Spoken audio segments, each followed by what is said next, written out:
Tere ilusat 11. veebruari, hea inimene, ja tere tulemast Inspiratsiooniraamatukogu Facebooki seinale.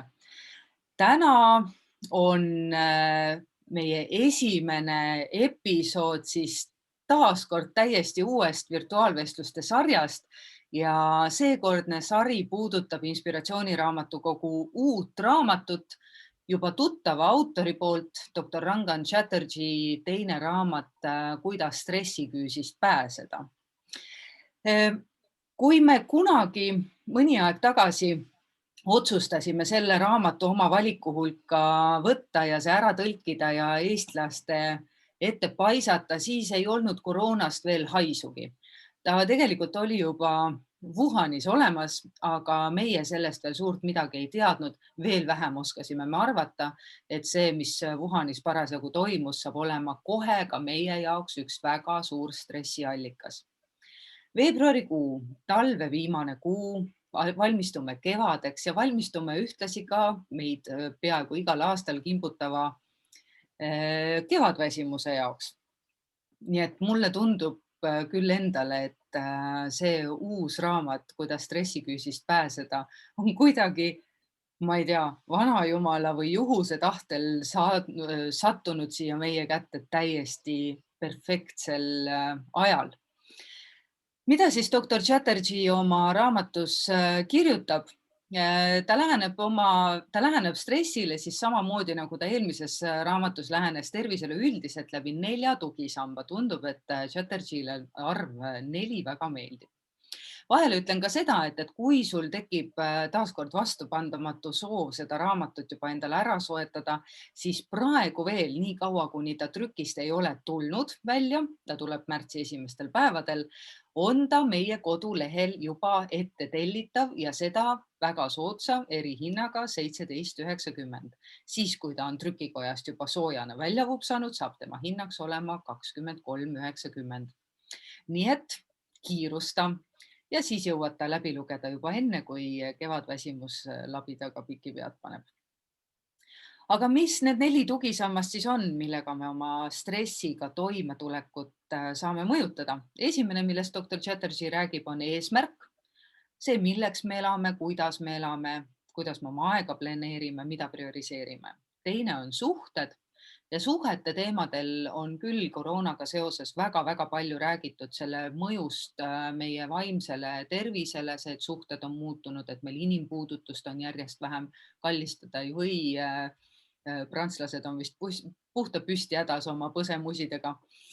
Ja samamoodi on juttu tegelikult ka sellest, kuidas vanem elanikkond on sõna otseses mõttes suhtluse puuduses. Noorematel on ikka pöidlad ja messengerid ja saab kuidagi omavahel räägitud hakkama. Zoom on ka abiks, Facebook, FaceTime täpselt samamoodi, vanem generatsioon veidikene rohkem hädas.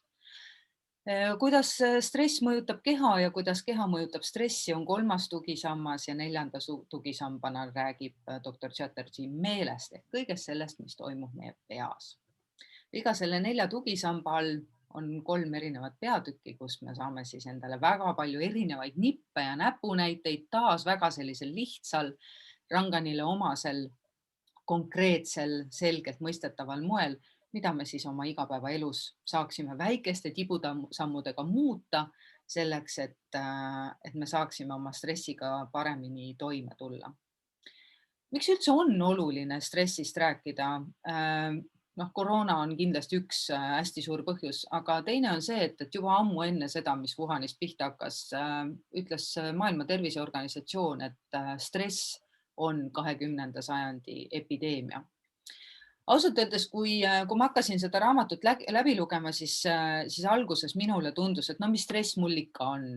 Kodu on, pere on, tööd on rohkem kui ära teha jõuab. Kõik on justkui nagu olemas. Ei ole ju, mis stress, hommikul üles, siis tööle, õhtul lapsed peale, koju tagasi, söök on, tervislikkus juures, mis stress.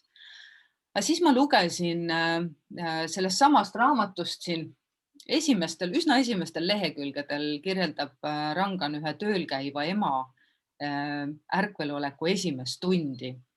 ja ta loetleb üles igasugused mikroskoopilised stressidoosid, mida see Aleksandra nimeline naisterahvas siis ema ja tööl käiva naisterahvana kohe hommikul esimesel tunnil üle elab.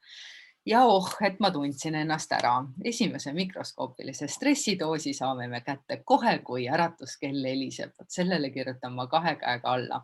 Ja ka kõik edaspidised väikesed toimingud, mida see Aleksandra oma päeva jooksul või esimese tunni jooksul teeb, tulid väga-väga tuttavad ette. Kuidas teismelist voodist püsti saada õigeks ajaks kooli jõudmiseks ja nii edasi. Nii et täiesti võimalik, et kuigi sa võib-olla hetkel arvad, et mis stress mul see ikka siin on, siis need mikroskoopilised stressidoosid laavad sellise mõnusa vundamendi selleks, et kui päriselt midagi juhtub, midagi suuremat, mida iga inimene nagu stressiks peaks, siis on see vundament seal all juba lihtsalt niivõrd suur, et see makroskoopiline stressidoos võib lükata meid siis kas käpuli, maoli või täiesti silmini kuskile sisse. Õnneks on väga palju erinevaid mooduseid, millest ka Rangan räägib, kuidas me saame oma stressi ise või stressitaluvust ja stressiga toimetulekut ise muuta. Ja täna algava uue virtuaalvestluste sarjaga, mis puudutabki siis seda raamatut, kuidas stressiküüsist pääseda, hakkame me riburada pidi mööda neid lahendusi kõndima. Ja mul on äärmiselt hea meel, et täna olen ma saanud taas endaga siia rääkima stressi ja just toitumise ja keha seisukohast funktsionaalse toitumise nõustaja Riinu Rätsepa. Tere tulemast tagasi meie seinale, Riinu. Tere, Kris, ja suur rõõm ja suur au on jälle, et ma saan siin osaleda ja sinuga koos rääkida tervise teemadel. Jah, millest muust ikka kahel pea keskealisel naisel neljapäeva õhtul rääkida on, kui mitte stressist ja tervisest. Just. Jaa. Aga kuidas sinul endal alustuseks stressiga on? Sa oled praegu muidugi, see on päris hea päev, millal sinu käest seda küsida. Sa oled lõpetamas taaskord järjekordset kooli, paadunud õpilane, nagu sa oled. Ja need viimased päevad vist, stress on vist siuke läbiva suurtähtedega kuskile kirjutatud. Ja, eks ta praegu on seal nii-öelda maksimum piiri peal, kõigub edasi üles ja alla, et juba teadlikult oskan nagu teha ka neid muid tegevusi pikkida siia vahele sisse, et seda stressi, et mu kehale nagu otseselt kahju ei hakkaks tegema. Aga ma näen neid mõjutusi, kuidas ta toimetab kehaga, just see kooli lõpetamisel lõputöö, uurimustöö tegemine, et kõiki neid uuringuid läbi vaadata ja inglise keeles ja meditsiinilises keeles lugeda, et eks see on nagu päris korralik väljakutse ja samal ajal kooli lõpetamisega kokku sattus ju teine nii-öelda uus projekt, et ma läksin juba järgmisse kooli, mõtlesin, et üks saab ennem läbi, kui teine hakkab, aga üllatust, see ühe lõpp ja teise algus ikka kattuvad, eks ole, et see on nagu 2 suurt pirukat korraga süüa. See on nii tore minu meelest. Mul ikka üks lemmiklauseid on see, et inimene teeb plaane ja jumal itsitab. Absoluutselt, praegu ta itsitab kohe väga korralik. Aga sa oled, kui me nüüd enne toitumise ja selle sinu eriala juurde minekut, sa oled hästi selline kõva spordiinimene ka ja teatavasti liikumine ja sport on selline lisaks toitumisele üks põhiliseid stressiga toimetuleku vahendeid ja tegelikult vist ka kõige rohkem uuritud, mul on selline tunne, et võib-olla isegi rohkem kui seda toidu ja stressi seost on uuritud liikumise ja stressi seost. Et kuidas sa praegu seda enda elus rakendad, seda liikumist? No, see ongi, et kuigi mul on see, et kui ma süvenen millegi sisse, siis ma planeeriks sellele kohe nagu mitu tundi järjest kogu terve päeva ja siis mõnikord ongi kõige kergem on ära jätta seda liikumise poolt. ja hommikul jäigi seetõttu ära ka mul üks joogatund, kuhu ma tahtsin väga minna, aga planeerin vähemalt siis kõndimise nii-öelda täna õhtusse ja pärastlõunasse. Ja eks aeg-ajalt selleks, et ka sellest nagu suurest õppimise mullist või nagu tulla nagu teise keskkonda, hüppan siis vahepeal jääauku ja teen nagu muid asju, et tulla jälle kohale nagu nii-öelda tänapäeva ja koju. See on vaata nii naljakas, eriti vist just liikumise puhul on see, et see, mis ühe jaoks nagu maandab stressi, selle jaoks, teise jaoks võib olla tohutu stressiallikas, et noh, ma tean, me oleme sinuga koos ühe korra olen ma tulnud kaasa kalda peale talvel ja mõelnud, et äkki siiski ja siis otsustanud ei, siiski mitte. Et mind panna jääauku minema, ma oleks vist kuu aega laustressis, mul on siuke tunne, et see on ka muuseas asi, millest Rangan räägib, et kindlasti tuleb valida, mis see nagu igaühe jaoks on. Et jah, just eriti liikumise koha pealt, aga toitumise koha pealt vist nii ei ole, seal on ikkagi keemilised protsessid need, mis määravad selle, et kas see toitumine on rohkem stressile kaasa aitav või stressiga hakkama saamisele kaasa aitav. Siin on ka nagu liikumisega ma korraks tulen selle juurde tagasi, et ka liikumine toodab teatud ühendeid ajule, mis aitab siis ajurakke taastada. Et see on nagu ka selline viimaste aastate uuringute järgi tulnud nii-öelda tulemused, et sellega me hoiame oma vaimset tervist korras. Ei tähenda jah seda jääauku hüppamist, eks ole, aga lihtsalt ka kas või 30 minutit kõndimist, miks sellest nagu nii palju räägitakse, et sa lülitad ennast välja, mitte ei pane kõrvaklappe, vaid kuuledki loodust ja nii edasi, eks ole. Aga toitumisega ka jah, on toiduained, mis pärsivad su vaimset tervist, on toiduained, mis tugevdavad su vaimset tervist ja kogu keha on üks tervik. Ühele mõjuvad nad natukene rängemalt, teisele natukene rohkem toniseerivamalt. Et see on ka jälle tuleb see isiku individuaalsus välja, eks ole, et siin toimetab ka nii-öelda see osa paika. Jah, toimetab ka see osa välja. Sellist asja kahjuks ikkagi ei saa olla, et kellegile nagu rafineeritud suhkur mõjuks nagu hästi nagu stressiga toimetulekule kaasa aitavalt, et see on selline lühiajaline, eks ole, et mida kui me stressis oleme, mida me tahame, eks ole, et esmaselt on ju tulevad ka need emotsioonid, mul on nii stress, mis ma praegu teen, eks ole, et mul suitsetamine maandab stressi, mul kommisöömine maandab stressi ja kui ma pitsi konjakit ära võtan, siis ma olen ka kohe chill ja kõik on väga mõnus olla, eks ole. Et jah, korraks ta tõmbab nagu sul hetkel maha, aga see on minu jaoks ka nagu siuke asendustegevus, eks ole, või ma ei ütleks isegi nagu manipuleerimine, vaid ma nagu peidan oma stressi mingi asja alla, korraks leevendan, aga ma ei ole ju selle põhjusega tegelenud, eks ole, et miks mul üldse stress on, et siin tulevad muud nagu see plaastri teema, et kui tekib auks, paned plaastri peale, ehk siis konjak on ju, ja siis on plaaster on peal, justkui nagu ei ole midagi häda, aga ega see auk seal plaastri all, mida kinni läksid panema, see ju on ikka ja uuristab selle omaette edasi. Jah, absoluutselt, sest hommikul on alkoholi mõju läinud ja see suhkru mõju ka, kommi mõju ka on kadunud, šokolaadi mõju, et siis pikas perspektiivis ta pigem kahjustab. Absoluutselt, sellepärast, et kui siis ühel hetkel avastad, mida sa oma kehaga oled hakanud tegema, siis hakkad võrdlusnähtudega tegelema. Ja iga kord tahab jälle suuremat doosi, eks ole, et kas me nagu vaimselt oskame seda jälgida, eks ole, täna tegin pitsi konjakit, aga homseks on mul vaja 2 ülesannet teha, homme ma teen 2 pitsi. Ja mida suurem töö ja mida suurem stress, eks ole, et siis varsti on pudel, eks ole, et pudeli suurust jällegi igaüks vaatab ise, kas see on poolene või liitrine. Jah, see on nagu seesama nali, et klaas punast veini päevas on tervislik, aga keegi ei ole öelnud, kui suur see klaas peab olema.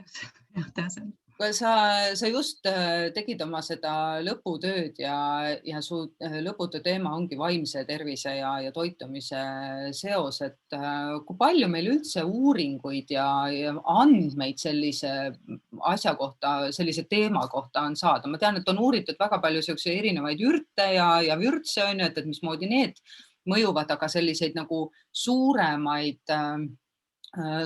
seoste, vaimse tervise ja toitumise seoste uuringuid on neid. Sa päris usinalt kõplesid PubMedis ringi.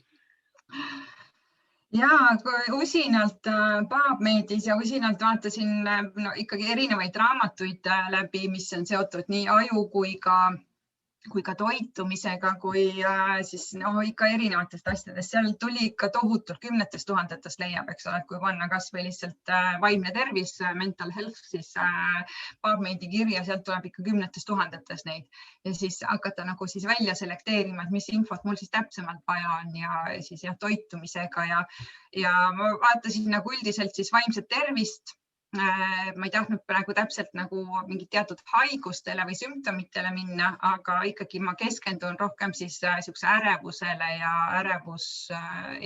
ärevushoogudele, sest see on selline, mis on nagu niisugust stressi ja see nagu niisugune alustala, eks ole, depressioon, masendus, need on nagu juba samm sealt edasi, eks ole, aga esmased sümptomid on ikkagi, mis on nagu tohutult kasvanud, on see ärevus. Ehk siis tegelikult see trepiaste läheb siis kuidagi niimoodi, et on mikrostressidoosid, mis teevad seda, Rangan ütleb selle kohta, et mis panevad su elama siis kas oma stressilävendile lähemale või siis stressilävendist kaugemale. Ehk need mikrostressidoosid, siis tuleb sealt makrostressidoosid otsa ja sealt tekivad siis kas ärevused, on nii-öelda järgmise sammuna ja siis depressioon ja siis juba sellised asjad, mis mingisugust diagnoosinimetust kannavad, on sealt siis edasi, eks ju. Ja võib-olla ka niisugused väiksed paanikahood jäävad veel võib-olla sinna vahele, eks ole, et või kuskil, eks ole, et need käivad ka nagu kergema. Aga jah, edasi, eks need sammud tulevad ka seal ja mis nagu aastate lõikes välja kujunevad, on ju Alzheimer ja dementsus, eks ole. Ja nende sammud on ka, et see ei tule ka nagu klõpsust, eks ole, et täna olin ju korras, homme ei mäleta enam osasid asju, ülehomme ei mäleta pooli asju ja siis ei mäleta enamus asju, eks ole. Et see ei ole niisugune, mis sul nädalaga kulgeb, vaid see hakkab juba noorukiast peale, et tegelikult niisugune 30-ndatest, 25. eluaastast hakkab see, kui sa saad ikka vanurina siis selle diagnoosi, siis sa oled ise juba 30 aastat selle heaks midagi teinud, et seda saada, et need tule klõpsust asjad. Ja, ehk siis isegi kui täna tundub, et veel nagu päris hästi mäletad, mis eile ütlesid või tegid, siis ikkagi tasub nagu mõelda selle peale, et just need asjad, mida me täna sööme, mismoodi me täna liigume, kuidas me täna mõtleme, mis olukorras meie stressitaluvus täna on, et need kõik laavad seda vundamenti nii homsele, nii lähitulevikule kui ka pikale tulevikule tegelikult. Absoluutselt, jah. Kui palju me saame toitumisega enda heaks midagi ära teha? No, toitumisega me ennast lõhkuda saame nagu täiesti 100-ga. Aga kui palju me saame täna, ütleme, 30-ste, 40-ste, 50-ste, 60-stena oma stressitaluvust ja neid ilusaid Alzheimereid ja teisi sakslasi enda jaoks vältida? Me saame väga hästi, kui ühed toidud lõhuvad sind, jätad need toidud ära, mis sind lõhuvad, siis sa ju funktsioneerid ju väga hästi, sest sul lõhkuvat argumenti ei ole enam ju. Et sama maja seisab, et oled ehitanud ta väga heast materjalist ülesse ja kui keegi seda seal haamriga kopsima ei tule, või siis kui valdaga, eks ole, siis ta ju seisabki, eks, et väga ilusti. Et väga palju saame toitumisega ära teha, et hoida keha just funktsioneerimas nii, nagu ta on loodud funktsioneerima. Siin on muidugi lisaks toitumisele ka veel teised mõjutajad, aga me toitumisega saame hoida füüsilise keha vundamendi nii-öelda nagu paigas. Et kui me keskendume ainult toitumisele ja ülejäänud elustiiliga nagu laseme edasi nii, nagu ta on meil ei liigu ja oleme eraldatuses ja nii siin on neid sümptomeid nagu väga palju, eks ole, et siis me ikkagi kahjustame, et see peab olema nagu see terviseratas, niisugune ümmargune ring, eks ole, et ka toitumine on üks osa sellest ja ta kuulub ka siis samamoodi tasakaalus teiste tegevustega. Seda rääkis Rangan oma eelmises raamatus Tervise 4 tugisammast, mida mu taga olev riiul siin täis on ka, et ta pigem ka tema nagu oma patsientide puhul ta pigem eelistab seda, et antakse oma erinevatele tugisammastele indeks seal 3-4 kui see, et üks on 5 ja ülejäänud on 1. Et lapikratas ei veere kuidagi. Ja ta peab olema tasakaalus jah, et kui ma täpselt nagu ma enne ütlesin, kui ma ainult fookuse panen, et ma söön nagu väga hästi ja siin on ka oht nagu üle mõtlema hakata ja sellel on ka oma diagnoos, eks ole, ortoreksia on selle nimi, et kui ma nagu ei julge enam midagi suhu panna, sest kõik teevad mind haigeks. Ja tänapäeva keskkonnas siis vaadata nagu teadlikult, mida ma siis, mis toetab mind ja mis kahjustab, mis juba nagu tõestatult kahjustab mind. Selle ülemõtlemisega tuleb mul meelde ma olen olnud selles olukorras, üks esimesi selliseid toitumisloenguid, mida ma Soomes kuulamas käisin üks biohäkker Jaako Halmetoja, kes oli mõni aeg tagasi ka meeste elustiili nädalal mul üks loeng siis jah, lektoritest. Pärast tema loengut ma 2 nädalat käisin poes niimoodi, et ma ei leidnud mitte ühtegi asja, mis süüa kõlbaks. See ka ei ole jah, väga okei. Et see annab ka teistpidi jälle tohutu stressi tegelikult, kui sa ei leia enda jaoks nagu poest mitte ühtegi lahendust. Aga stress ei ole ju üdini halb. Meil on lühiajalist stressi vastust on kehale väga vaja, vastasel juhul me ei saaks üldse oma haigustest ega asjadest kuidagi üle. Stressi pikaajaline mõju on see, mis meid laastab ja seal üks põhilistest asjadest, mis Rangan ka välja toob, millega saab seda stressi pikaajalisi mõjusid toitumisega nagu mõjutada, on insuliiniresistentsus. Räägi korra sellest. Kõlab udupeene nimena, eks ja insuliiniresistentsus. Aga siit tuleb ka jällegi selle toitumise pool. Mina paigutaks ta isegi nagu sellise kehasisese stressi valdkonda ja toit jaguneb meil siis nii-öelda kiiresti imenduvad süsivesikud ja aeglaselt imenduvad süsivesikud. Jällegi süsivesikud on sattunud ka sellised nagu põlu alla, et ma nii palju järjest kuulen, jätame süsivesikud välja nii eesti keeles kui inglise keeles tuleb, eks ole, et süsivesikud on halvad. Nad ei ole halvad, vaid need kiired süsivesikud on need, mis teevad meile ka rohkem kahju, kiiresti imenduvad süsivesikud. Ehk siis nad mõjutavad veresuhkrut. Ja kui veresuhkur hakkab kõikuma, et me sööme nüüd siis komm siis näiteks on kiiresti imenduv süsivesik ja kui veresuhkur on alla vajunud hästi madalaks, siis kehal on elese alalhoiu instinkt, kus ta nõuab siis ükskõik midagigi, mis lükkaks veresuhkru kiiresti ülesse. Ja sel hetkel meil ongi isud rafineeritud toidu järgi. Midagigi, me lähme ostame pirukat, me ostame limonaadi, me ostame kommi, me ostame saiakesi, kooki ja midagi sellist, mis kiiresti hamba alla saab. Ja see on täiesti normaalne refleks kehale.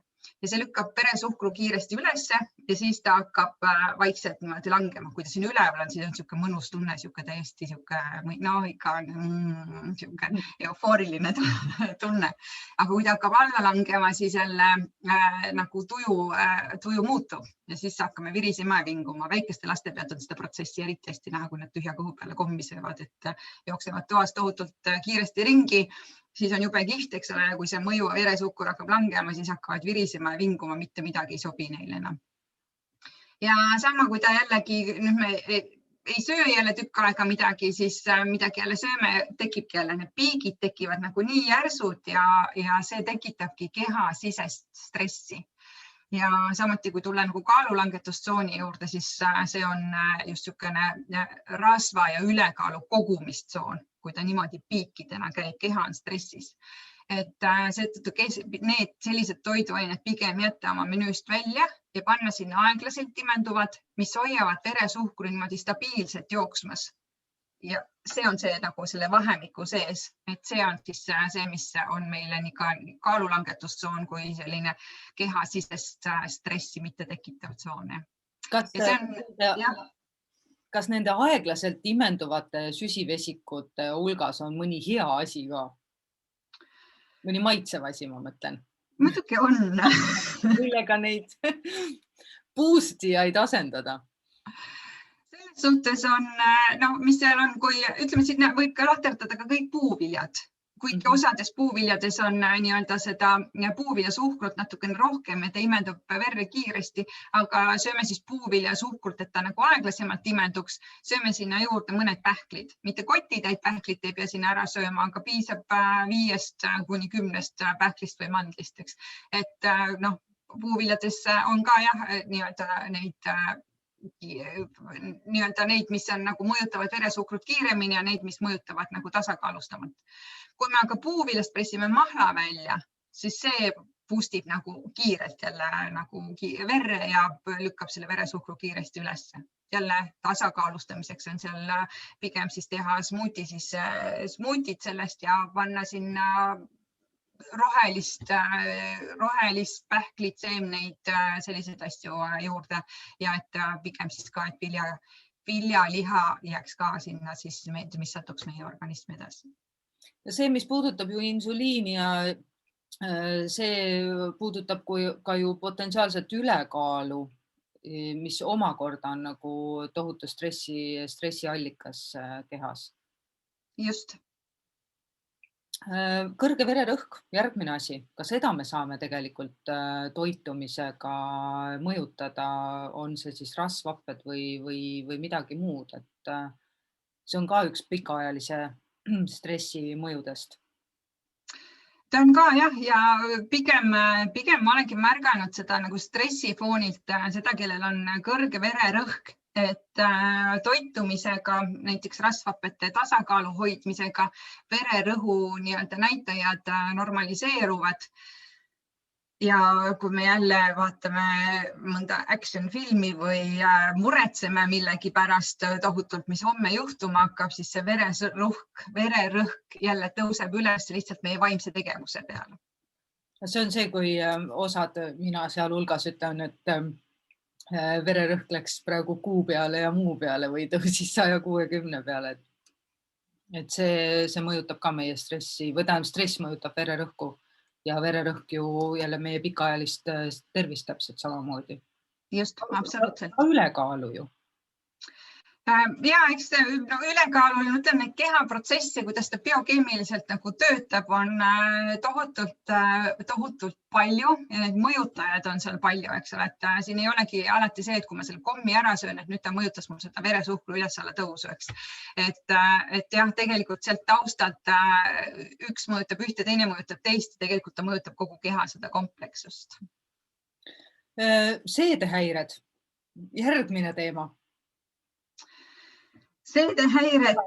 Huvitav teema tegelikult minu meelest ja asi, millega tihtipeale puutuvad kokku teatud vanusest naised. Kas on nii? On nii. Mäletan, et see oli veel enne seda, kui mina läksin üldse toitumist õppima ja käis ka lugu läbi, et jah, et kui sa käid, siis ma arvan, et ma olin siis teismeline, aga jah, võib-olla 20-ndates, kui olid veel olemas avalikud saunad ja seal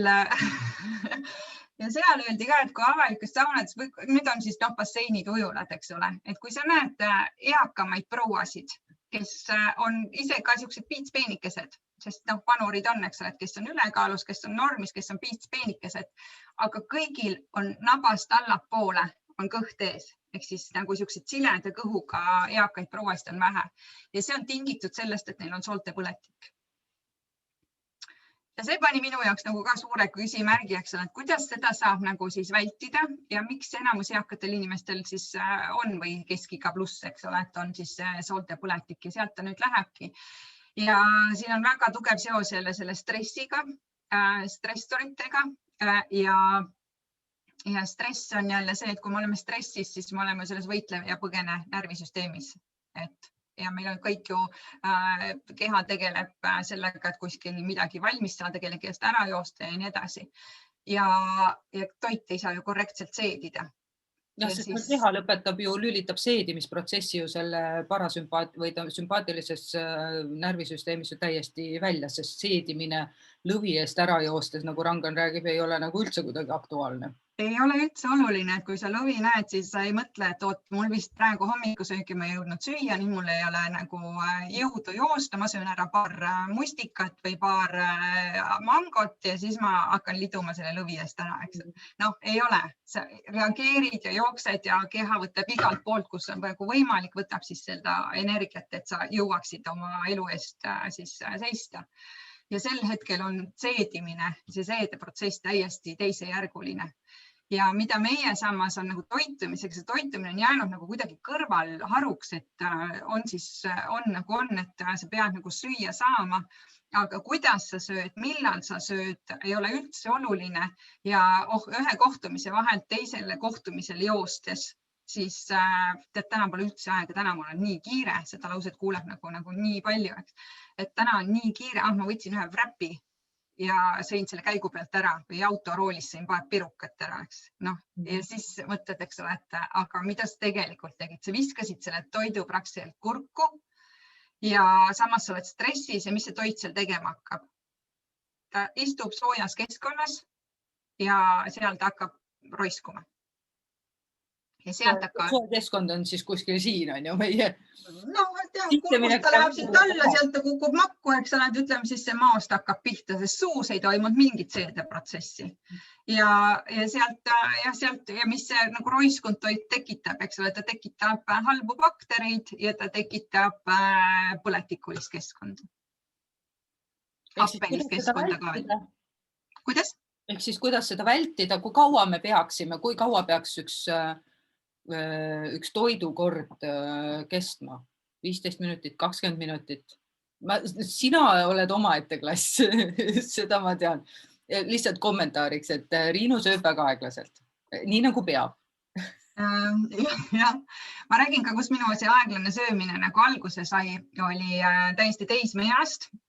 Kuigi ma tegin palju sporti, siis ikkagi käib läbi ka jutt ka teismelistel, eks ole, et kes hakkab kaalu juurde võtma, kes ei hakka kaalu juurde võtma, kes on paksuks läinud ja nii edasi. Ja kuskilt jäi mulle kõrvu see, et mida rohkem sa toitu läbi närid, siis seda rohkem on sul võimalus jääda saledaks ja siredaks. Ja siis ma hakkasin nagu testima samamoodi. Esimesed korrad oli üli raske 10 korda närida ilma neelamata. Siis tuli juba edasi 15 korda iga suutäis läbi näritud, 20 korda iga suutäis läbi näritud. Et tänaseks päevaks on ikka jah, enne kui on 30-40 korda näritud, siis ma toitu alla ei neela.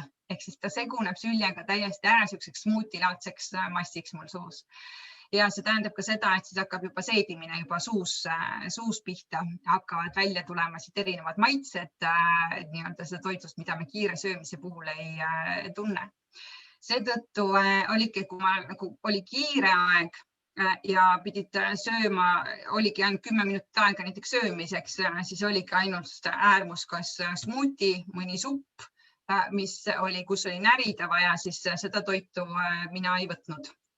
Vältisin ja üldjuhul jah, isegi smuuti, mina võiskan ka smuutit närida, et üldjuhul on see 10 minutit ka minu jaoks nagu vähe, aga vähemalt söögi korra jaoks peaks 30 minutit planeerima, varuma, et sa tuled ka nagu mõtetega kohale ja et sa ei tegele sellel ajal ei arvuti, ei muude mingi töö või meilivahetusega, ma samal ajal söön, kui ma loen kiirelt nagu mõned meilid läbi, eks.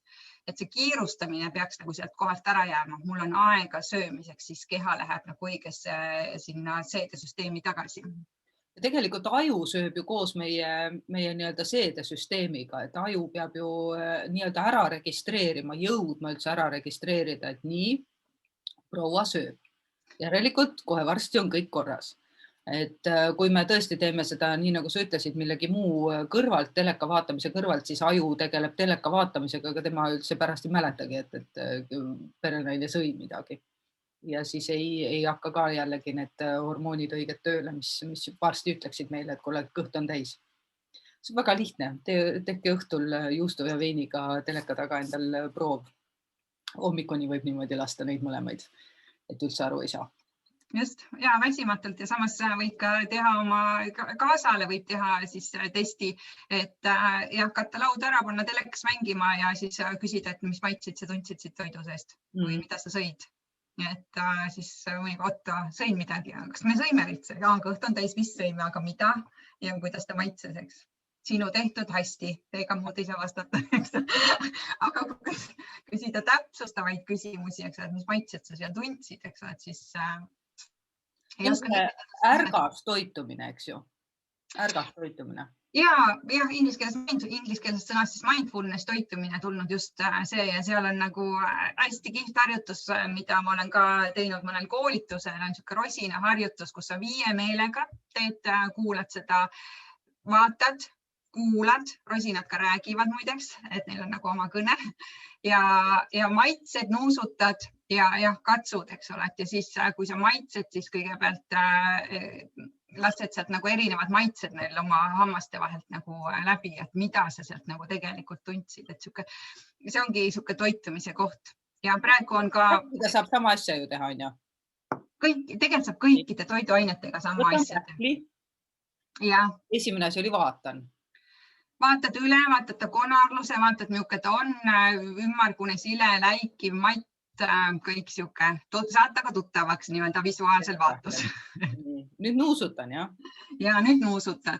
Ja. Sellega keeruline, sellepärast, et koroona võttis mu nuusutamise ära. Ja no nüüd siis pingutadki, saadki nagu treenida, et kas hakkab juba tulema, kas see on pähklile omane lõhn ja millele see sarnaneb see lõhn. Siis on kuulamisega, võib-olla pähkliga on seda natukene raskem teha, aga selles suhtes sa vajutad seda näppude vahel natukene nagu krudistad või mudistad või pigistad teda ja samal ajal kuulad ja siis vaatad, kas ja mis häält, kas sealt tuleb häält ja mis häält sealt tuleb. Aga kuulata saab küll, sellepärast, et ma küll teda ennast nagu pigistada, pigista pähklit ei ole võimalik, aga kui ma sõrmega siit üle tema lasen, siis ta teeb küll midagi. Nii. No, midagi ta mainib. Jah. Ja järgmine on siis, ta läheb suhu, kõigepealt tunneme keelega struktuuri ja siis, kui me hamba alla ta paneme, vajutame katki, et siis jälle kuulame. Ehk siis seespoolt saab ju ka kuulata, eks, et mis hääled sealt tulid, kuidas ta katki läks ja mis maitsed hakkavad sealt välja voolama. Et see on niisugune ja väga lihtne on ka see, et just kui suus on ju, hakkab sülje toimuma ju esmane seedimine, ehk siis süsivesikute esmane seedimine ja siis hakkavad maitsed muutuma. Kui me kiirelt ära sööme, siis meil on poole vähem maitseid, mida me tunneme. Aga kui võtta näiteks leivatükk, panna see suhu, närida, seguneb süljega ära ja siis hakkab tulema magusad maitsed, sest suhkrut ja ülejäänud teised süsivesikud, teravili, mis seal on, hakkavad lagunema ja sealt hakkavad tulema siis nagu uued maitsed, mida me enne ei teadnud, et leiva sees võivad olla. See on muuseas, ma praegu mõtlen, et see on tohutult hea harjutus, ärgas söömine siis, kui sa proovid midagi uut. Rangan oma esimeses raamatus rääkis vikerkaare toitumisest, ehk siis vikerkaare värvide järgi erinevate puu- ja köögiviljade söömisest. Stressiraamatust ta räägib tähestiku järgi söömiseks, kellele kuidas meeldib. Ma tulen jälle taas selle paganama artišoki juurde tagasi, et niimoodi võib ju hakata armastama ka selliseid asju, millest muidu läheksid nagu täiesti mööda või vähemalt võtta endale. See on ka muuseas üks Rangani soovitustest, üks tema 7 toitumisnõuandest, mismoodi mitmekesistada oma toitumist ja parandada soolestiku tervist, on see, et proovida kogu aeg midagi uut ja panna 2 raamatu nimekirjad kokku, võtta Rimisse, Selverisse või Maxivasse või kus iganes Prismasse, kus te käite, võtta kaasa ja proovida sealt täpselt sama seda mindfulness toitumist teha igasuguste uute asjadega. Ma usun, et siit võib leida nii mõningaidki lemmikuid endale. See on täitsa, ma lähen kohe mul see artišok on ikka väga südame peal. Ja selles suhtes see 5 meelt, ega need ei ole meile ainult niisama antud, et selles suhtes saab ka laste toitumist ja uusi toidugruppe neile tutvustada. Ja nii on ka nagu välja töötatud lastele meeltekooli programm, eks ole, kus me kasutame 5 erinevat maitset. Kohe on see ka eelkooli ja kooli, mitte eelkoolis, vaid just kooli jaoks välja töötatakse programm 5 maitset, kus tutvustatakse just neid, et ei ole see, et mul isa ka ei söö brokkolit ja mina ka nüüd ei söö brokkolit ja meie peres keegi ei söö brokkolit ja see brokkoli üldse ei kõlbagi süüa, eks. Et just tekitada huvi, nagu noored väiksed teadlased hakkavad siis lahkama, mis see brokkol on, algul lihtsalt välisel visuaaltlusel tutvudes, siis võib-olla katsudes saame rohkem sõbraks. Täna veel ei julge suhu panna, aga juba homme, ma ei tea, kõik matsutasid siin kõrval, ma ikka tahaks vist ka teada, mis see maitsega see brokkol on. et ja muidugi on võimalik ja see alfabet või siis jah, tähestikujärgne toitumine on ka hea, et seal raamatus oli kõik välja toodud, eks ole, et ei pea ise nagu nuputama hakkama seda nimekirja kokku panema, eks, et tõesti jagan omal 30 päeva peale ära, mis mul tänane uudne siis toit on või siis ka võib-olla mul olen natukene aeglasem ja mul läheb kauem aega, siis panen iga, ma ei tea, nädala peale panen ühe toiduaine, eks ole, et sellel nädalal me teeme siis perega, et me õpime tundma artišokki. Minul on ka see projekt ees, sest ma olen seda näinud poe riiuli peal, kätte ei ole julgenud veel võtta, sest ei tea, mis tehakse, kui ta ei ole juba valmis marineeritud. Jah, just. Et me tihtipeale jääme kuidagi kinni mingisugusele täiesti nagu eelarvamuse küüsi, et on see siis tõesti see, et juba minu isa ei söönud brokolit ja mina ka ei söö või siis mis iganes põhjusel, et ka visuaalne kuju tihtipeale on see, mis meid nagu eemale peletab. Minu jaoks on see baklažaan näiteks üks selline asi, mis ma vaatan talle otsa ja ma ütlen, nope, ei ole minu tüüp. Aga üks asi, üks nii-öelda stressi pikaajalistest mõjudest on veel, mida me tohutult saame toitumisega muuta, on krooniline põletik. Põletik iseenesest ju akuutse põletikuna nagu stresski lühiajaliselt on meie kehale tegelikult vajalik, aga krooniline põletik on see, mis juba teeb meile päris palju kurja ja on siin osade uuringute kohaselt isegi kuni 90% tegelikult igasuguste elustiilihaiguste ja degeneratiivsete haiguste nii-öelda seal päris juurpõhjuseks. Kroonilist põletikku on päris palju ka uuritud ja on leitud, et sinistes tsoonides, mida siis tänasel hetkel on meil maailmas 5 või? 5, jah. Eesti ei ole üks neist. Et seal on see kroonilise põletiku tase kõige madalam ja sellest tulenevalt või selle kaasabil ka siis inimeste eluiga ja tervena elatud eluiga kõrgem kui muidu. Räägi kroonilisest põletikust. Rasvhapped jälle taas, polüfenoolid jälle taas. Krooniline põletik on jah see, nagu sa väga hästi kirjeldasid, mis meil on kehas pikka aega tiksub ja taustalt me ei teagi, sest kui me käime seda tegemas perearsti juures arstlikku kontrolli, C-kreatiivne valk mõõdetakse ära, kõik on normi piires, sul põletikku ei ole, sest see näitab ikkagi nagu on põhiliselt akuutse põletiku näitmarker, mida siis vaadatakse verest. Aga stabiilselt olles, nagu ma ütlesin ka Alzheimer, eks ole, et on üks ka tema nagu põhjustest võib olla siis krooniliselt tiksuv põletik, millega me oleme tegelenud juba aastakümneid. Ise näinud vaeva, et me saaksime sellise diagnoosi. Võib-olla kehvasti väga otse ütlen, eks ole, aga nii ta on. Ja kuidas me nagu toitumisega saame seda mõjutada, ongi see, et kui me sööme vähe köögivilju, kui me sööme põhiliselt siis antibiootikumid ja teravilja peal kasvatatud, õigemini siis toodetud lihatooteid, sest need enam seal looma väikeste ruutmeetrite peal, need loomad ei kasva, vaid neid tõesti toodetakse, neid loomi. Sööme põhiliselt liha, kartul, dieeti, pitsa, pasta ka, eks ole, et paneme veel siis rafineeritud jahust tehtud asjad juurde, siis seal on puudu, ei ole rasvhappeid, sest isegi ka loomses me oleme oodanud, et head rasvhapped, eriti omega-3, EPA ja DHA tasandil me saame põhiliselt kalast, aga kala on juba toodetud kasvandustes, nemad mereveest kala saab vetikast selle EPA ja DHA endale, tal ei ole kaasa sündinud see seal organismis. Ja samamoodi on ka tegelikult loomades olemas EPA ja DHA, nad on loomsed organismid, kes saavad selle siis murust, aga nad ei näe neid tooteid enam. Nende toidulaualt puuduvad ka need asjad, eks ole, siis nad ei ole enam kvaliteetsed, ka nemad on juba põletikulises seisundis ja nende kaudu me sööme endale seda põletiku tekitajaid veel rohkem sisse. Ja kui me ei näe ka köögivilju, just eriti, miks meil on vajalik see tähestikuline ja vikerkaarevärvide söömine, et sealt me saame need fütotoitained, antioksudantide näol sisse, polüfenoolid, beta-glükaanid, kõik on, mis nagu toetavad meil seda, et tasakaalustada ja seda põletikulist keskkonda ja hoida keha funktsioneerimas, sest siis keha saab kõik vajalikud ained kätte. Et kui me selle nagu ära jätame, siis jah, keha enam ei funktsioneeri ja esmane nagu ongi siuke taustal olev põletik, mis viib meid järjest kaugemale siis tervislikust seisundist. No.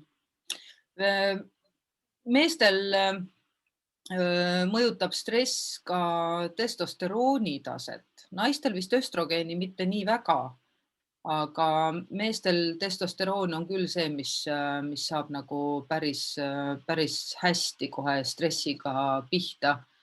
Ja selle samamoodi üks viis seda testosterooni taset tõsta on ju vähe töödeldud toidu tarbimine, nagu kroonilise põletikugi puhul. Mis see vähe töödeldud, miks me peame hoidma vähe töödelduna oma toitusid? Nagu mu vanaema ütleb, et aga kõik on Maxima on mulle kõik juba ju valmis teinud. Miks mina siis pean seda põlle endale ette panema? Väga hästi juht ütleb, et selles suhtes tänu sellele meil ongi nagu elu lihtsamaks läinud.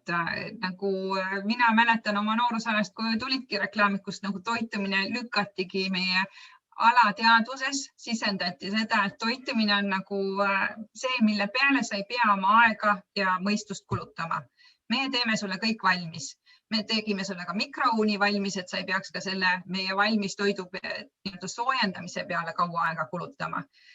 Toit poest ostetud, minut aega mikros, 5 minutit kõhus ja ongi anna jälle edasi. Sul on läinud maksimum 10 minutit, eks, võib-olla isegi 7, eks ole, on läinud sul kogu lõunasöögi peale. No, ja seda meile sisendati ju kogu aeg, eks. Et miks ta peaks olema nagu valmis allikatest toit, sest tead, kui ma vaatan neid, mis maksab nagu kvaliteetne toit ja kui ma vaatan seda poolfabrikaadi hinda, siis ma vahest nagu hoian 2 käega pead kinni ja ma mõtlen, huvitav, mis materjalist see on tehtud, et ta nii vähem maksab. Sest siin on ka ju endise nii-öelda toidu valdkonnas töötanud restoranipidajana, ma tean ju kõik, mis seal nagu taga on veel, eks ole, et mis sul on püsikulud, su enda aeg, tööjõukulu, eks ole. Ja kui sa mõtled ka, et ma teen ise süüa, siis mis sinu palganumber on tunnitasu ja kui palju sul läheb söögi tegemiseks ja pluss veel see, mis sa poest selle materjali ostad. Ja kui sa saad oma toidu kätte 1 euroga, siis nagu päriselt, mis materjalist see tehtud on see toit, et ja kas ta mulle ka kehale nagu midagi annab. Seal on, keegi ütles, et võib-olla see oli isegi Rangan vist ütleski, et kui sa ei suuda välja hääldada neid asju, mis on etiketi peal, siis ära osta. Ja kui valmis toode või poolfabrikaat sisaldab rohkem kui 5 asja, siis ära ka osta. Mis seal siis on? No seal tulevad need, et see toit ilus, värske, nagu ilus välja näeb, sest me ostame ju poest, mida me ostame? Me ostame välimust, me ostame maitset, me ostame, et ta kaua säiliks, et ta koju minnes meil juba paha ei oleks ja me ostame hinda.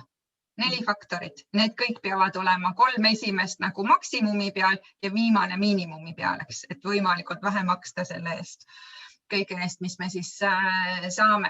Ja siin ongi siis selle jaoks, et kui sa segad kodus ära jogurti ja oma maasikамoosi, siis mis värvi see maasikajogurt välja näeb?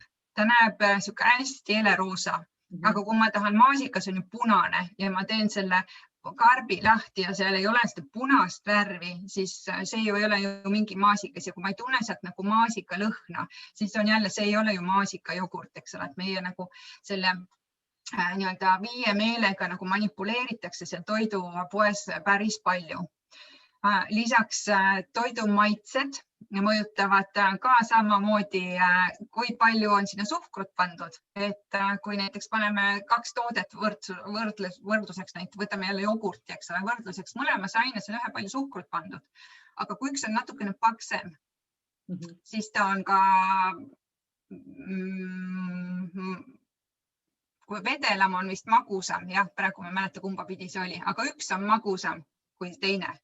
Ja lihtsalt sellega, et ma olen ühe toote teinud natukene paksemaks siis näiteks paksendajaga. Et konsistentsi silussiidile siis pannakse sinna erinevaid asju sisse, et sai kerkiks hästi, siis seal on emulgaatorid, mono- ja triglütseriid. Ma isegi rohkem, ma ütlen, ma ei oska isegi kõike nagu peast välja hääldada, mis sinna sisse pannakse, eks ole, terve hunnik eesid.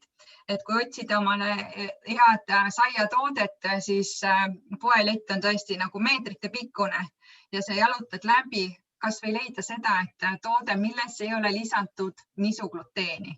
On küll nisujahu olemas, aga väga paljudele toodetele on meil lisaks ka nisugluteen juurde pandud. Veel ekstra juurde. Lisaks veel juurde, jah. Ja kui sa otsid seda toodet, et vähemalt siis seal ei oleks nisugluteeni sees, pluss veel mina vaatan, et suhkrut alla 5% ja kiudaineid üle 5% oleks siuke väike rusikareegel, eks. Ja kui ma seda otsin, siis ma leian heal juhul 2 leiba sellest, oleneb kuhu poodi ma satun.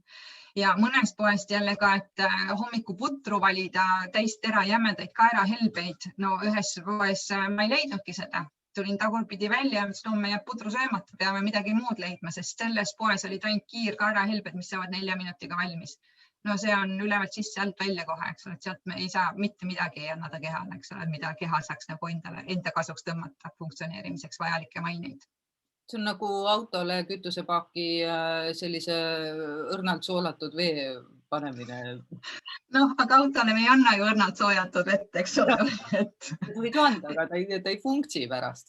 Jah, on ju, et inimene oskab see, et inimkeha on selles suhtes nagu müstika, et ta hakkab kuskilt mujalt võtma siis energiavarusid, et toimida. Et kui ma täna panen nagu vale toidu suhu, et ma ei kuku kohe pikali õhtul, et nüüd sai energia otsa, et ma ikka suudan, nagu keha suudab nagu oma protsessidega ikka kauemaks ellu jääda.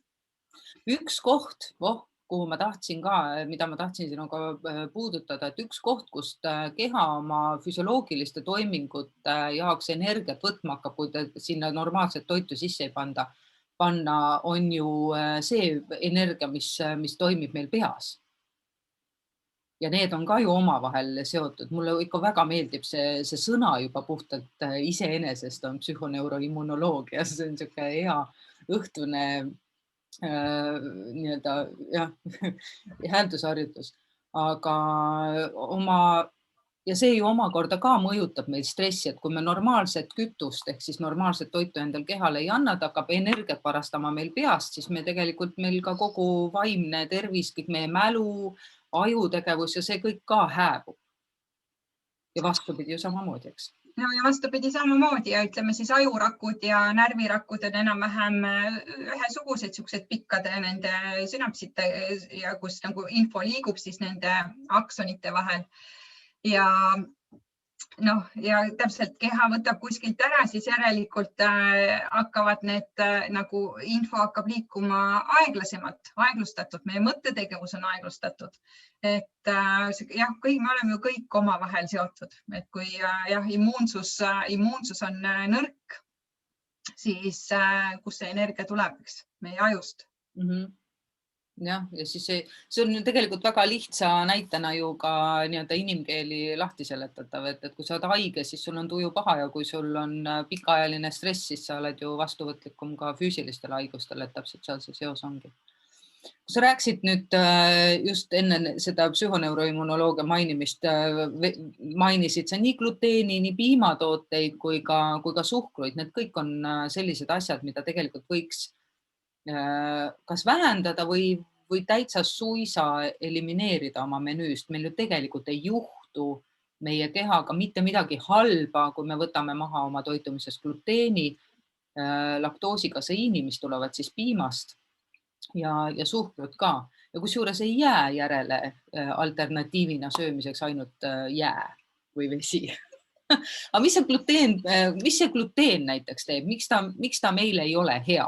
Eluaeg on ju juba minu vanaema sõi saia. Et miks ma nüüd siis ei või? Selles suhtes võid küll. Mina ei ütle, et ta nagu üdini halb on, aga mis on nagu juhtunud on see, et need kõik, gluteen on nagu liimvalk, eks ole, et ta leiva, siis see pannakse ka, et ta hoiaks nagu kõik selle asja nagu koos. ja kogu see teraviljakasvatus, kuidas on täiendatud neid teraviljatooteid, et see on nagu mõjutanud ka seda protsessi, kui palju need teraviljatooted nüüd sisaldavad gluteeni ja rafineeritud toodetes on ju kõik hea kraam välja võetud. Valge nisujahu, vaata kui valged on, eks ole, et mis head kraami seal sees on. Ja mina jälle väga mäletan seda, kui ma olin ikkagi väike ja vanaema küpsetas nii-öelda valget saia.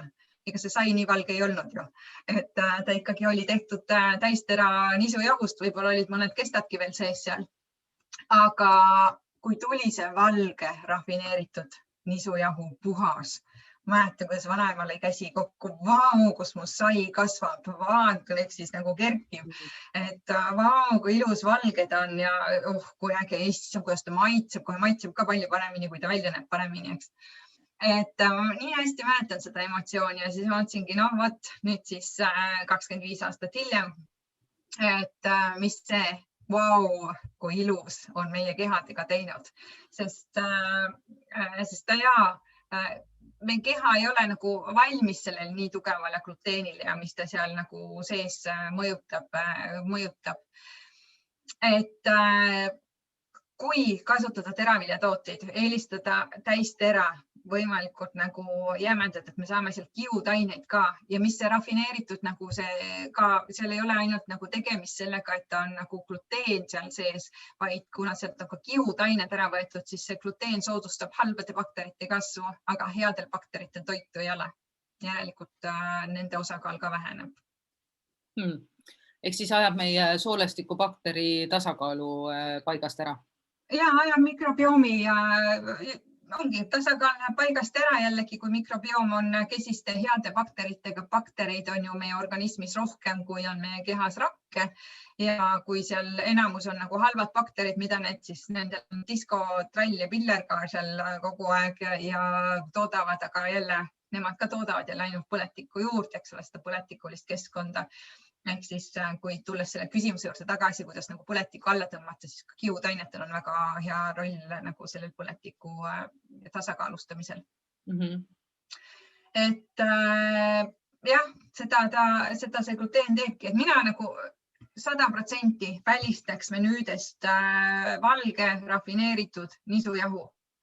Ja aga jällegi siin on nagu roll oma keha tunnetamisel, et kui su keha ütleb, et ikkagi reageerib veel endiselt, eks ole, et siis järelikult proovid ka, et jätad üldse nisujahu ära, ka täistera nisujahu. Kui endiselt reageerib, siis võid hakata katsetama, et kui jätad ka ära odra ja rukkise, et siis mis siis juhtub, eks ole, et kas sa tunned ennast hästi või ei tunne ja see ärajätmine ei ole nii, et täna jätsin ära, okei, mitte midagi juhtunud, homme proovin, sest need reaktsioonid on, ütleme, siin erinevad nagu ajuteadlased ja arstid, kes praktiseerivad seda gluteeniga mängimist, eks ole, et vaimsete tervisehäirete puhul, siis nad ütlevad, miinimum on 6 aega, kus sa võid nagu oodata nagu mingit tulemust, aga üldiselt on gluteenipohmell, kui ma tänasest jätan üldse gluteeni omal menüüst välja, gluteenipohmell võib sul olla kuni 10 kuud. Okei. See on väga pikk. See on ikka väga, on ju. Nüüd on kohe, issand ju.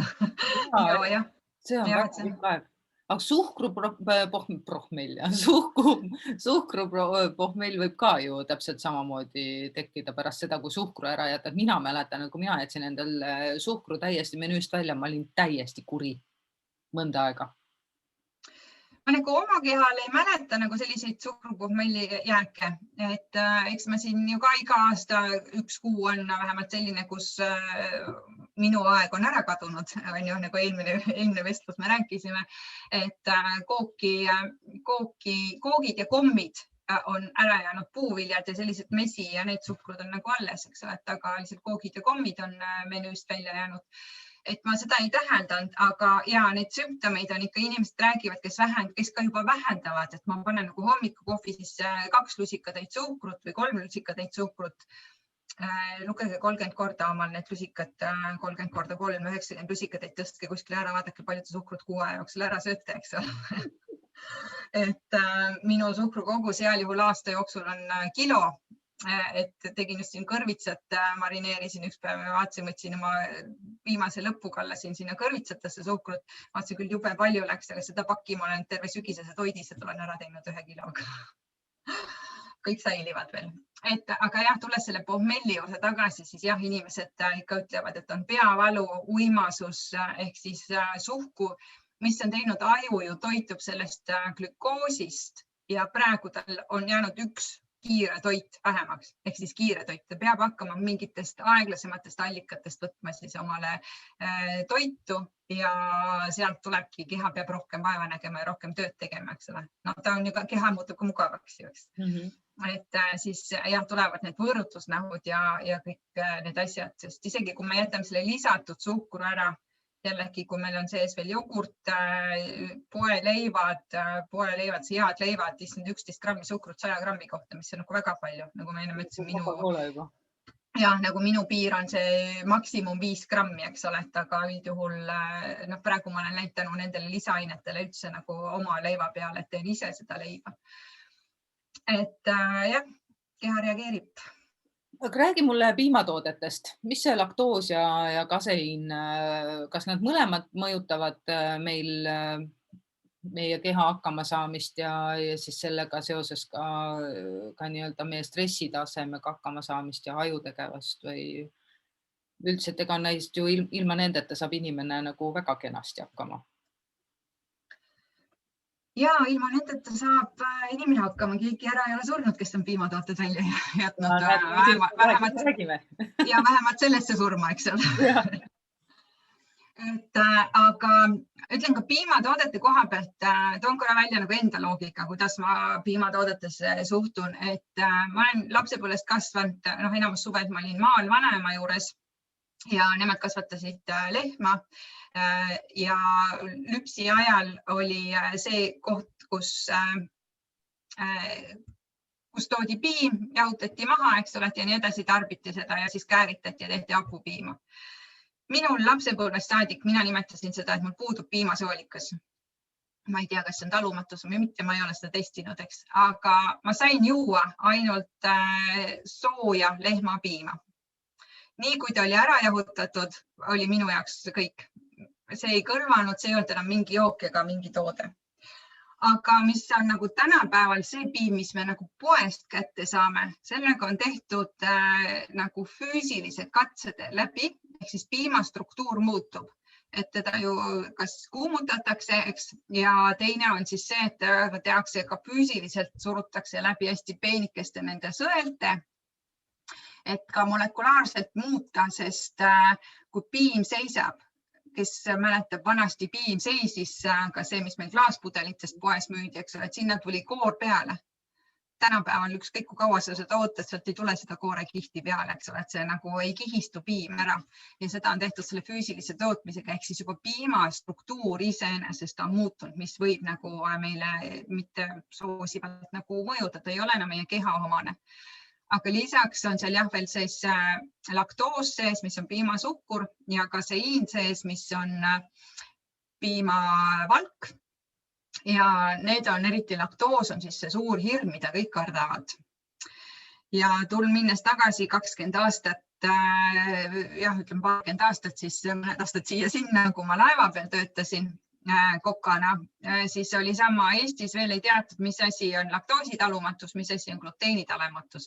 Aga soomlastel oli see väga hästi juba selgeks õpitud ja käpas ja kui palju neid oli siis seal söömas meil lauas oma eri soovidega, siis minu jaoks oli ka, et kus kohast need tulevad ja mis asi see on. No.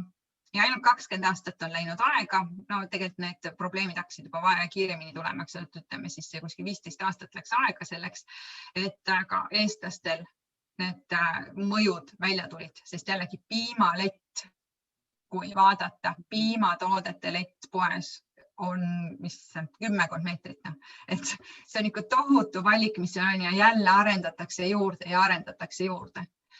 Piimatoodetest, mida ma võin soovitada, kes tunneb, et kui ta sööb piima, et tal ei hakka nagu mingid reaktsioonid kehas toimuma, eks ole, et see tähendab, et tal keha ei reageerigi, ka nende allergiate ja talumatustega saab nagu kergendada neid olukordi. Aga aga fermenteeritud ehk siis jogurt ja naturaalne jogurt, et seal ei oleks neid seda pikka rivi, eks ole, et mis sinna sisse kuulub nii maitse, lõhna kui muud ained, sellepärast naturaalne jogurt, ise marjad sisse panna ja siis saadki selle, mis poes müüakse, aga ilma kõigi selle muu taustamürata. Et see on keefir, ehk siis nagu, mis on hapendatud või fermenteeritud protsessi läbi tehtud ja selle nende jogurtite ja nendega soovitan ka otsida üles, kes on nagu käsitööjogurti tegijad, kus seal see vead kraami. Et see on nagu päris tõsiselt, ma mõtlen, kui mul ei ole piimasoolikat, siis ma nagu jogurt on see, mida ma aeg-ajalt söön ja eriti, kui ma saan seda käsitööjogurtit, see on ikka väga hea. Nii et üleni kurjast ei ole, küsimus on lihtsalt tõesti selles fermenteeritud protsessis ja see tegelikult ju fermenteeritud tooted aitavad väga hästi kaasa meie soolestiku tervisele, sealhulgas siis hapukapsas ja kimchi ja mis meil veel seal kääritatud asju on, eks ju. Ja, et seda saab, tegelikult neid hapendatud tooteid saab ise väga edukalt teha, väikse purgi sisse panna juurikat soolvesi peale ja lasta toatemperatuuril seista, ei pea isegi vajutust või kaant peale panema ja juba paar päeva mullitab ja jällegi saame head kraami omal nagu soolestikule. Hapukapsas, üks supilusika, värske hapukapsas, üks supilusika täis päevas minu jaoks on nagu täiesti adekvaatne, eks ole, praktiliselt iga päev seda süüa ja mis nagu minu lemmik on ennem sai nagu turult seda tädige käest osta, aga nüüd on ka siis pandud see pudeli sisse hapukapsamahl. See on ka üks nagu lemmikuid, kõlab nagu alguses nagu väga jõhkralt, aga seal on ka, et kui kellel on kõhukinnisusega teemad, et ei tasu otsida neid kõhulahtisteid, eks, mis on oma kõrvalmõjudega, vaid pool pudelit seda hapukapsamahla. Garanteeritud, et sa tunni aja jooksul oled nagu kõik oma selle sisu korraks välja lastud. Jaa. Et näed, see toitumisel on nagu sellega, mis meil katuse all toimub väga suur seos. Et me ju stress mõjutab seda, mismoodi me oma toiduvalikuid teeme, kas me suudame niimoodi analüüsida poes ka, nagu me täna sinuga selle tunni jooksul oleme siin rääkinud, et ma võtan seda, see on hea või lähed ikka oma selle käsi võtab Bounty't või Snickersit või mingit muud rumalust, sellepärast, et lihtsalt pea on nii palju stressi täis, et loogiline mõtlemine kaob ära, aga samas ka kõik need igasugused haigused, allergiad, talumatused, mida tegelikult on Eestis oluliselt rohkem, kui oli 40 aastat tagasi, siis need on ka ju omaette täiesti stressiallikas ja siis leiadki ennast kinnises ringis. Üks stress tekitab halba tervist, halb tervist tekitab stressi ja nii on. Ma küsin su käest viimase asjana. Kui mul on stress, no sul on praegu, mul on ka natukene, uus raamat on välja tulemas, natukene selline pingemeline, ta on küll selline ootusärevuga sassis stress, eks ju, ta ei ole selline, et nutma ajaks. Aga kui on pingeline periood, siis mida sa soovitad süüa ja mismoodi oma toidulauda suhtuda niimoodi, et annaks üle elada ka selle lühiajalise pingelise perioodi ilma ennast pikaajaliselt kahjustamata? Ma ütleks, et siis on üks asi, et toidu pärast ei tohiks stressi minna. Et ongi see, väga palju ma näen ka jälle nagu seda poolt, eks ole, et appi, nüüd mul on ikka nii ärevus sees ja käed ei tööta ja käed on krambis ja juba hakkavad hingamisraskused tulemaks ja kõik sümptomid, mis viitavad sul nagu stressile, mida ma siis nüüd teen ja appi, ma ei tea, mida me selle lauale panen, mitte midagi ei taha süüa, eks ole. Siis ka see keha kuulamise moment tegelikult stressis ju kaob ära, läheb nagu väiksemaks, eks ma ei saa enam üldse aru, mis siin nagu toimub, eks, et hakkamegi halbu valikuid tegema, et hea küll, ma siis täna võtan selle pitsa, no ma ei jaksa mitte midagi muud nagu teha. Et me teame, et meil tulevad sellised nii-öelda siis mustad päevad, et see stressirikkad päevad, kus ma ei jaksagi toidule keskenduda, siis on hea hoida mingit päevaplaani. et ma olen teinudki selleks päevaks omale kasvõi nagu nädalaks, nüüd ma kirjutan nädalaga siis teen tööd, mul on mingi toitumisplaan ees, plaan, õigemini nädalamenüü on mul valmistatud, mis toitumisplaan, ma ei tea, mulle ei meeldi need toitumisplaanid, aga mul on nädalamenüü ees tehtud, eks, mis on hommikuks, mis on lõunaks, mis on õhtuks, mõnikord lõuna või õhtusöök võib ka sama olla. Ja vaatangi, eks ole, et mul on need rasvapped seal olemas, mis mind toitavad õigel reel hoiavad, et mul on seal olemas seda fermenteeritud toitu, mul on siis kiudainet, prebiootikum, eks ole, et mul on nagu sellised prebiootilised kiudainet siis, eks ole, et mul on nagu mingid asjad seal menüüs olemas, mis mind nagu keha toetavad ja ma ei pea hakkama sel hetkel üle mõtlema, et appi, kas ma nüüd täna sain nagu kõik asjad või siis issand, täna mul jäi täna toidukord vahele või 2 hommikul sõin ja kell on juba 5 ja ma ei ole nagu jõudnud süüa ja appi, mis nüüd juhtub, eks ole. Siis nii on, eks ole, sattusid hoogu, aju saab nagu ilusti hakkama ka siis, eks ole, kui sa hoogu satud ja oled süvenenud, teed mingeid asju, lähed sööd siis õhtusöögi, aga peaasi, et sul on seda nagu kapist võtta, sest kui ma olen hommikusöögi peal ja kell 5 alles järgmine kord söön, see tähendab, et ma olen kuskil 7 tundi söömata olnud. Ja mis siis on? Kui ma tulen nagu sellest oma fookusest välja nagu tavaellu tagasi, siis kehal hakkab ju see veresuhkur on nii alla vajunud ju. Aga mina tegelikult, ma ei tea ju, mis kehal on. Issand, siuke magus isu, siuke kommi isu on hea küll, ma võtan siit, on pirukas ilusti laua peal, söön selle ära, eks. Juba olen teinud halva valikus, sest see oli esmane asi, mis mul tahtis. Aga kui mul kapis on söök olemas, siis on nagu hästi. Ja me oleme tegelikult ju sinuga me oleme sinuga võimaldanud nüüd kahekesi kokku siis inimestele ühe näidismenüü, mille sa oled kokku pannud ja mis on meie koduleheküljelt täitsa saadaval. Nii et kui tahad enda jaoks saada ühte täiesti tasakaalus vastavalt Eesti kõikide ametite soovitustele ja Riinu poolt kokku pandud gluteeni ja piimatoodete ja ka suhkruvaba ju. Ja lisatud suhkrit seal ei ole. Absoluutselt, see nagu Riinu puhul on see nagu täiesti nagu siililegi selge, et seal ei ole lisatud suhkrit ka. Ühesõnaga patuvaba menüü. Näidismenüüna siis võimalik meie kodulehelt alla laadida ja sealt võtta ka köögiviljade asemel uuest raamatust tähestiku järgi nimekiri ette ja kuku katsetama, kala asendama mingi muu kalaga või mis iganes puuvilju, smuuti asju mingite muude asjadega. Aga see näidismenüü on väga kihvt ja väga suur abimees kindlasti, kui mingisugusel hetkel tekib tunne või üldse praegu kuulates tekkis tunne, et on väga tore, nüüd on kauss jääga ja kogu mu edaspidine toitumine, et nii see kindlasti ei ole. Aga Riinu, mina tohutult tänan sind selle eest, et me saime taas kord toidu teemal rääkida. See on alati nii põnev ja sellest võiks jääda rääkima tundideks ja tundideks, sellepärast et tõesti, mis puudutab veel ärritunud soolt ja FODMAP toitumist ja LPS ehk lipopolüsahariide ja pre- ja probiootikume, et neid teemasid on palju. Nendest kõigist saab lugeda nii uuest kui ka eelmisest Dr. Chatterjee raamatust, nii et väga soovitan see uus raamat endale siva soetada, siis on kevadväsimusele ja koroonapaanikale vastuminek ja nendega toimetulek nagu garanteeritud. Aga Riinu, sinu juurde saab ju ikka endiselt inimesed saavad abi saamiseks tulla, nii et või on sul juba nüüd kõik ja sa enam rohkem inimesi ei aita? Ja, kui diplomi kätte saan, siis lõpeb ära.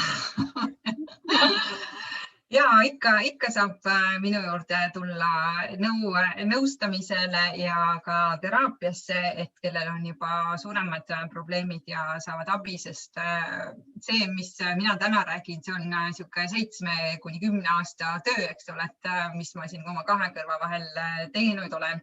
Ja see on tõesti arusaadav, kui keegi ütleb, et ma täna tahaks midagi nagu muutma hakata, aga millisest otsast ma nüüd peale hakkan, täpselt nagu sa lugesid need asjad ära, et me rääkisime gluteenist ja laktoosist ja ja polüfenoolidest ja sellest, et mida ma siis sinna panen ja mida ma siis ei pane, et hakkame ühest asjast pihta, et see ei peagi olema, et homme on nagu täiuslik. Jaa, absoluutselt. Rangan ise ütleb ka ja mis minu meelest pädeb absoluutselt igapidi, et kui ikka väga suure ampsu korraga ette võtad ja tahad nagu kõiki asju korraga muuta, siis suure tõenäosusega tekitad sa endale sellega stressi. Aga seda ei ole vaja, sellepärast et kogu see meie tänane teema on ju ometi hoopiski selleks, et stressiga toime tulla. Nii et aitäh sulle taas. Aitäh! Ja tänan sind ka, et tulid meid taaskord kuulama, kuidas stressiküüsist pääseda meie kodulehel täiesti ettetellimishinnaga saadaval. Kohe varsti väljutab trükikodade oma soojade trükipresside vahelt meieni ka, topib kastidesse ja siis saan mina hakata juba teile neid laiali jagama. Aga kohtume taas järgmisel neljapäeval, räägime taas stressist ja raamatust, kuidas stressiküüsist pääseda ja teeme seda veidikene teistsuguse nurga alt. Aga praegu mina tänan ja imelist neljapäeva õhtut sulle.